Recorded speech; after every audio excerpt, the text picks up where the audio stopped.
Good morning, everyone. It is Tuesday, January 28th. Lisa, Lydia, Scott here with you. Of course, we're live on Facebook every weekday morning, but of course, it stays on your feed throughout the day, so you can watch it whenever it works best for you. Plus, remember, we make it into a podcast. You can find that at inform.com/podcast. Just look for the Inform Minute. All right, temperatures again today are looking nice, maybe even near some records potentially. Close to record territory in Grand Forks. Fargo's a little bit more of a stretch. 1 year ago today it was 44 degrees, and that is the record high for today's date. Today we're forecasting 37. Okay. So, I mean, we're in the ballpark, but it's not a home run. Yeah. I don't think we'll hit a record high today here. In Grand Forks, on the other hand, we're forecasting 37. It is already 35 degrees. And your record today at the airport is 38. At the weather service in town is 39. So Okay. that Right. one's close. Yeah. You get a little sunshine at the right time, and your temperature could shoot up into record territory today. So it's possible. That all comes with very strong winds, Yeah. though. So unfortunately, it won't feel like all of those beautiful 37 degrees outside. It's going to feel a little bit colder. Sure. Still nice for January standards, by all means. Wind today out of the northwest, already picking up, 15 to 30 sustained, gusting 40 to 45 miles an hour. Wind advisory in effect for pretty much all of us until 7 p.m. tonight. Okay. Your strongest gust between lunch and supper time today, so afternoon into the early evening. Wind does settle down as we head to the evening hours overnight, and we have a lot less wind for tomorrow out of the south at 5 to 15. So Okay. much more manageable on the hair for tomorrow. Yeah. Today counted as a bad hair day already. It's all gonna go woo when you Wear a step hat. outside. Wear a hat and then hold on to it. Yeah, that too. There is a chance for a little bit of light snow up north later on tonight. I'd say sunset time and beyond, 5:30 and beyond. Northern Valley, northern Minnesota, you have the best shot at seeing any of those snow showers. Nothing substantial, but if that snow is coming down, the wind will be dying down at that time, but still some strong winds. You could have isolated visibility issues. Most of us will be just fine, but there is that chance for a little bit of snow up north later on tonight. Tomorrow, less wind, temperature at 34, mostly cloudy skies, sunshine back in full force for your Thursday, temp at 36, little bit of wind. Now I'm thinking like 10 to 15, maybe a gust to 20. Not terrible, not as windy as today. Still very mild, more Yeah. melting weather in store for the next few days. Brief cool down to the 20s on Friday, 30s again on Saturday. Saturday night into Sunday is our next chance for maybe a snowstorm. Some accumulating snow possible Saturday night into Sunday. Too soon for amounts. The timing looking like Saturday night into Sunday. We'll see what the wind does with all of that too, because obviously that leads into travel impacts also. But Sunday morning could be a little bit snowy if Okay. you're coming home from weekend travel plans on Sunday. Something to keep an eye on right now. Then next week, into the first few days of February, and it's cold. Oh, man. I know. Our high temperatures are down to the single digits, our overnight lows below 0. 1 week from today, we could wake up teens below again, and then wind chills probably even colder than that. So we're not done with winter.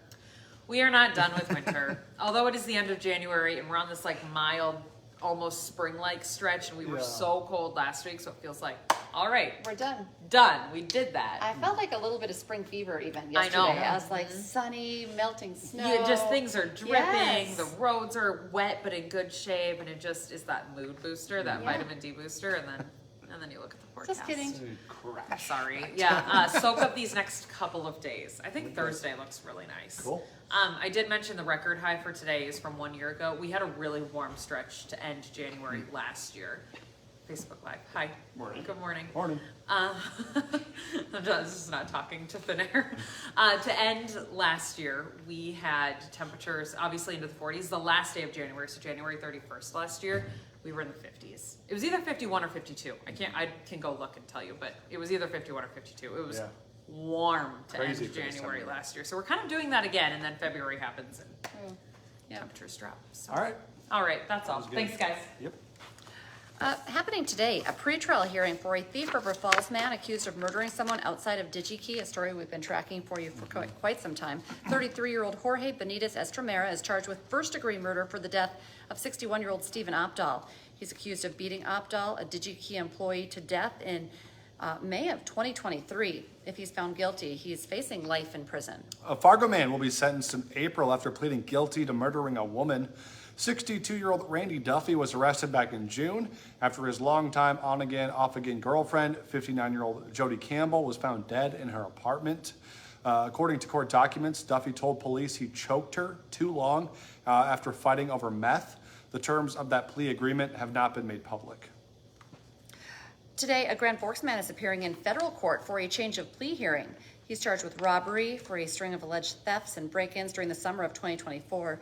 According to court documents, Ian Kramchuk allegedly broke into several businesses and multiple vehicles, taking everything from cash and credit cards to a gun even. The federal robbery charge is over allegedly trying to rob the PetroServe gas station on University at gunpoint, but he also faces 2 separate state cases for the other charges. Today, the state of Minnesota is holding a special election. It's to fill a Senate seat after the death of the former majority leader. It's for District 60, which includes northeastern parts of Minneapolis.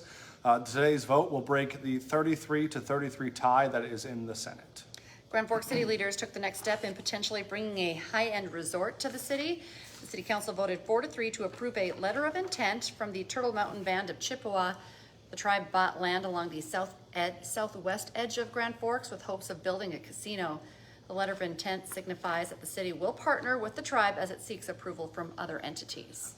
Euphoria Lingerie in downtown Fargo, it's on the corner of Broadway and MP Avenue, is apparently closing up. Right now, if you drive by, you'll see some signs for a store closing sale. Also signs saying that the space is available to lease. It opened in early 2023. Hot Mike with John Mizzo coming up 9 to 11 on WDAY Extra. For the first time in its brief history, the Horace boys basketball team is near the top of the EDC standings. And the biggest reason why, well, he just grabbed an offer from NDSU. You're going to meet Carter Evanson. Plus the Dragons are getting healthier. You'll find out why. They believe MSUM can make a run for the final month of the season. So Hot Mike is on from 9 to 11 this morning. Don't forget, for just 99 cents a month for your first 3 months, get that all access pass to Inforum.com. Just go to Inforum.com/subscribe to get the deal. Our next newscast is coming up at 11 this morning, and then we have you covered this afternoon, 4, 5, 6, 9, and 10. Join us tomorrow morning for First News from 5 to 7. Until then, have a great day.